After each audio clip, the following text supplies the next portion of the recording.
WWE will be taping 2 consecutive editions of SmackDown tonight in Fresno, California, like they did at Raw last night in Sacramento. If you don't know, WWE already taped next week's edition of Monday Night Raw, which is on Christmas Eve, and tonight WWE will tape next week's edition of SmackDown, which will be the Christmas Day edition of SmackDown. So I've heard there's going to be a whole bunch of like Christmas street fights, a whole bunch of Christmas gimmicks, eggnog and deer antlers and presents and stuff like that, Santa Claus. So I expect those 2 shows to do horrible ratings.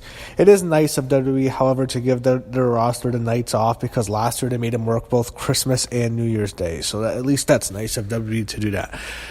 But the show starts off, they have Shane McMahon in the back. He is with the entire SmackDown roster. And the one thing what was absolutely hilarious is the New Day is eating meat. I thought it was like pancakes or like chocolate pancakes at first, but I didn't know what was going on. They were eating like these giant like steaks, and they're eating it right in front of Daniel Bryan. It was fucking hilarious. That just made me laugh. And I just hated Shane McMahon pumping the whole roster up. I thought this sucked. I hate stuff like this. I think it's all bullshit. That Shane McMahon brings out Paige in front of the locker room, and he thanks Paige, and he says she's not going to leave, but it is apparent that her role has diminished. I don't know what's next for her. She can't wrestle. She's pretty much retired. She is retired. She wants to come back. She has plans to try to get cleared. She's still working on that, but the problem with Paige is, all right, limited role. She's not a GM anymore. What's she gonna do? Can she manage somebody? Okay, but again, her role diminishes. What happens eventually when they don't want her to manage that person anymore? What does she do now?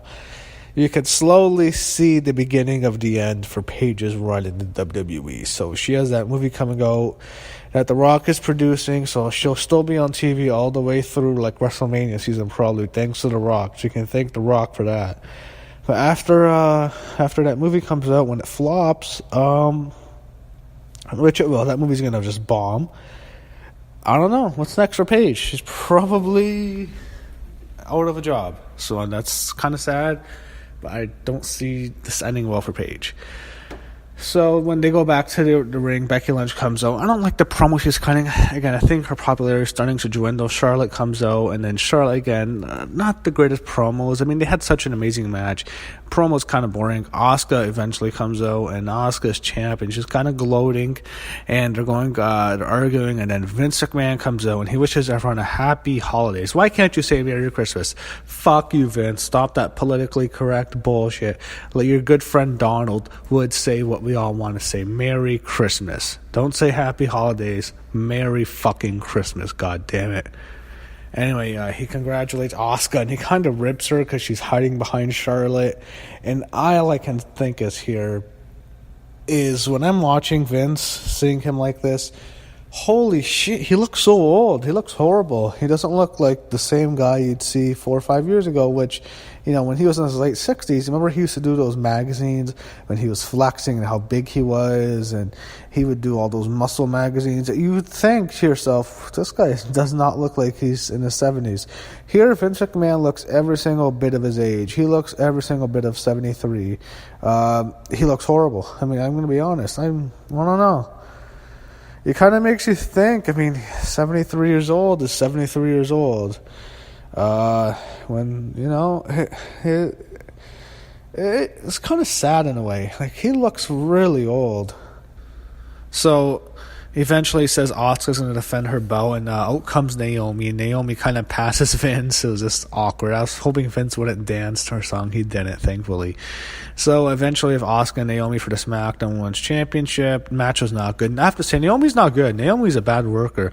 It was all on her. I don't blame Asuka for anything. Naomi's fucking everything up. She's so sloppy in the ring. It's not just her move. You know, she hits you in the face with her ass. It's just she was so sloppy with the roll-ups. She was botching everything. She was just not crisp at all in the ring. She's just not a good worker. She's sloppy.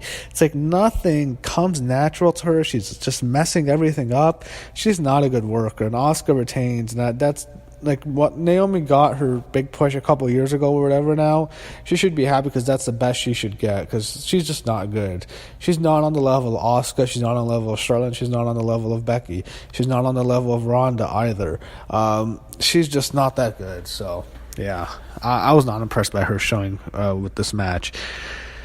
So, Asuka gloats again, showing Charlotte and Becky her belt. I don't know what they're going to do at the Rumble. I don't know what they're going to do with Asuka because I think Asuka will get her own match while Charlotte and Becky are both going to be in the Rumble, I think, for sure. And I think it might come down to the two of them. The show of Miz looking at Vince's door. He wants Shane. This promo sucked again. Vince looks horrible. The stuff Miz and Shane. This is some of the worst stuff on Hall TV. This stuff is fucking garbage. I hate this fucking thing. Like this could win worst storyline of the year, but like it's too late in the year and they haven't really done anything meaningful. So this feud absolutely sucks. I don't want to see Shane McMahon and The Miz at WrestleMania. They show Rusev and Lana in the backstage interview area. Lana looking great as always. Rusev is cutting a promo on Nakamura. Kinda again, don't really care. Rusev day is over. He had his run. Like they should have pulled the trigger at WrestleMania, giving him a big push, but yeah, he's done. Jeff Hardy comes out. He talks with Samoa Joe. Says Joe's gonna have to apologize. Joe said he'd apologize. Joe comes out and then he just rips into Hardy.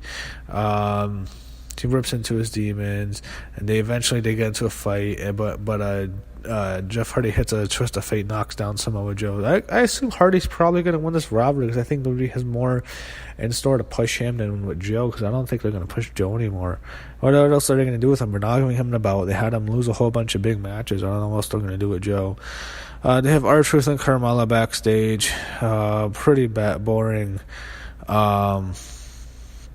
segment. I don't know when they're going to do those skits at WWE headquarters. It'll be interesting to see. It'll probably be entertaining when they do some of those skits, but we'll see that eventually.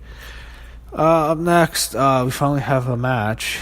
We have Miz has to find a mystery partner, and it's Mandy Rose. It's Miz and Mandy Rose against R-Truth and Carmella. Mandy Rose is just the sexiest woman alive. I swear to God, she's insane. You know they're going to have to push her just because she's so hot. The match wasn't very long. It ends with Miz pinning R-Truth. So, I mean, that's it for R-Truth and Carmella. That mixed match challenge is bullshit. Carmella is back where she should be as a comedy act.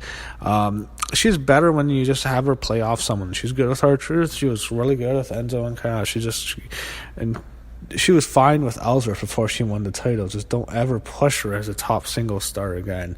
It's such a joke. I mean, the fact that you can even process this company had Carmella as the champion for 4 months in the year of 2018 on the SmackDown roster when he had Becky Lynch, you had Charlotte Flair, and you had Asuka.